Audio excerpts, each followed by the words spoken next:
आज हम बात करने वाले हैं एडशॉप ई रिटेल कंपनी लिमिटेड के बारे में। ये company youthful direct selling company है। कुछ इंडस्ट्रियल प्रोफेशनल्स ने इसे फाउंड आउट किया है। ये एक डायनेमिक एंटरप्रेनर कंपनी है जो कि किसी भी हाई क्वालिटी प्रोडक्ट का प्रमोशन करवाती है ये कंपनी। और भी जान लेते हैं कंपनी के बारे में। कंपनी का मार्केट कैप 168 करोड़ का है। करंट प्राइस जो चल रहा है मार्केट में एक शेयर का इस कंपनी का 148 रुपीज़ है। पी कंपनी का 16.2 है। बुक वैल्यू कंपनी का 17.9 रुपीज़ का है। आर कंपनी ने इस साल जनरेट किया 46.6% का। आर कंपनी ने इस साल जनरेट किया 46.7% का। डेब्ट टू इक्विटी कंपनी का 0.38 है। प्रॉफिट आफ्टर टैक्स कंपनी ने इस साल जनरेट किया 10.4 करोड़ रुपीज़ का। अर्निंग पर शेयर कंपनी ने इस साल जनरेट किया 9.14 रुपीज़ का। कंपनी के ऊपर शॉर्ट और लॉन्ग टर्म डेब्ट जिसको हम लोग कर्जा बोलते हैं वो मिला के 7.66 करोड़ रुपीज़ है। कंपनी के पास कैश और बैंक बैलेंस दोनों मिला के कंपनी के पास 0.52 करोड़ रुपीज़ है, मतलब 52 लाख रुपीज़ है। कंपनी ने टोटल सेल्स करके दिखाया इस साल लगभग 79 करोड़ रुपीज़ का है। ये कंपनी अच्छा खासा ग्रोथ करते जा रही है। कंपनी अपना हर साल सेल्स बढ़ाते जा रही है, प्रॉफिट भी बढ़ाते जा रही है और अर्निंग पर शेयर भी बढ़ाते जा रही है। क्वार्टरली रिजल्ट जान लेते हैं कंपनी का। सितंबर क्वार्टर में कंपनी ने सेल्स किया था 15.39 करोड़ का, जिसमें प्रॉफिट बिफोर टैक्स रहा था 1.68 करोड़ का। प्रॉफिट आफ्टर टैक्स रहा था 1.24 करोड़ का। अर्निंग पर शेयर रहा था 1.09 रुपीज़ का। दिसंबर क्वार्टर में कंपनी ने सेल्स किया था 23.98 करोड़ का, जिसमें प्रॉफिट बिफोर टैक्स रहा था 3.39 करोड़ का। प्रॉफिट आफ्टर टैक्स रहा था 2.53 करोड़ का। अर्निंग पर शेयर कंपनी ने जनरेट किया 2.23 रुपीज़ का। मार्च क्वार्टर में कंपनी ने सेल्स किया 28.83 करोड़ का, जिसमें प्रॉफिट बिफोर टैक्स रहा 3.95 करोड़ का। प्रॉफिट आफ्टर टैक्स रहा 3.03 करोड़ का। अर्निंग पर शेयर रहा 2.67 रुपीज़ का। जून क्वार्टर में कंपनी ने सेल्स करके दिखाया 31.19 करोड़ का, जिसमें प्रॉफिट बिफोर टैक्स कंपनी ने जनरेट किया 4.43 करोड़ का।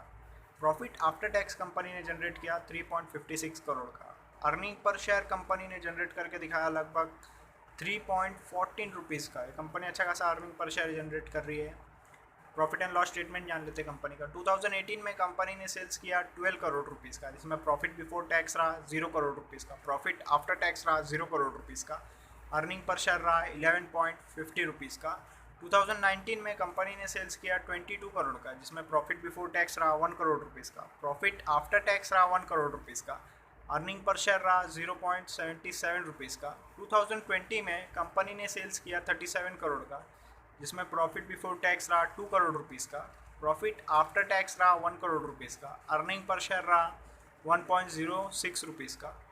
2021 में कंपनी ने सेल्स करके दिखाया 79 करोड़ का, जिसमें प्रॉफिट बिफोर टैक्स रहा 10 करोड़ रुपीज़ का। प्रॉफिट आफ्टर टैक्स रहा 8 करोड़ रुपीज़ का। अर्निंग पर शेयर कंपनी ने जनरेट किया 6.78 रुपीज़ का।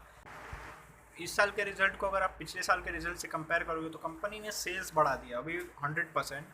कंपनी अच्छा खासा प्रॉफिट जनरेट करने लगी है और अर्निंग पर शेयर भी बढ़ा दिया है कंपनी ने। प्रॉस जाते हैं कंपनी का। कंपनी ने पिछले 3 साल में ROE एवरेज रखा है लगभग 28.42% का। अच्छा खासा जनरेट किया है कंपनी ने ROE। रेशो जान लेते हैं कंपनी का। कंपाउंडेड सेल्स ग्रोथ रेशो देख लेते हैं। पिछले 10 साल का डाटा अवेलेबल नहीं है। पिछले 5 साल में कंपनी ने सेल्स किया है 110% का। पिछले 3 साल में एवरेज सेल्स किया है 87% का और आगे आने वाले साल का एस्टिमेट है कि कंपनी सेल्स करेगी 112% का।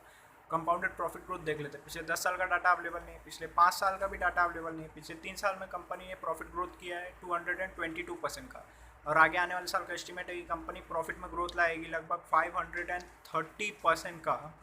स्टॉक का प्राइस कैसे मूव किया वो भी देख लेते हैं। पिछले 10 साल का डाटा अवेलेबल नहीं है। पिछले 5 साल का भी डाटा अवेलेबल नहीं है। पिछले 3 साल में कंपनी का शेयर का प्राइस बढ़ा है 114% का और पिछले साल कंपनी का शेयर का प्राइस बढ़ गया 252%। रिटर्न ऑन इक्विटी देख लेते हैं। पिछले 10 साल का डाटा अवेलेबल नहीं है। पिछले 5 साल में कंपनी का एवरेज रिटर्न ऑन इक्विटी है 29% का। पिछले 3 साल का एवरेज रिटर्न ऑन इक्विटी है 28% का और पिछले साल कंपनी ने रिटर्न ऑन इक्विटी जनरेट करके दिखाया लगभग 47% का। अच्छा खासा company return on equity generate कर रही है। शेयर होल्डिंग पैटर्न जान लेते हैं कंपनी का। मार्च क्वार्टर में प्रमोटर्स का होल्डिंग था 62.99% का। जून क्वार्टर में कोई बदलाव नहीं हुआ, उतने का उतना ही रहा। पब्लिक होल्डिंग था मार्च क्वार्टर में 37.01% का। जून क्वार्टर में कोई बदलाव नहीं हुआ, उतने का उतना ही रहा। फॉरेन इन्वेस्टर, इंस्टीट्यूट और गवर्नमेंट ने अभी तक इन्वेस्ट नहीं किया है कंपनी में। अगर आपको एनालिसिस अच्छा लगा तो प्लीज़ लाइक करें, शेयर करें, कमेंट करें और चैनल सब्सक्राइब करें।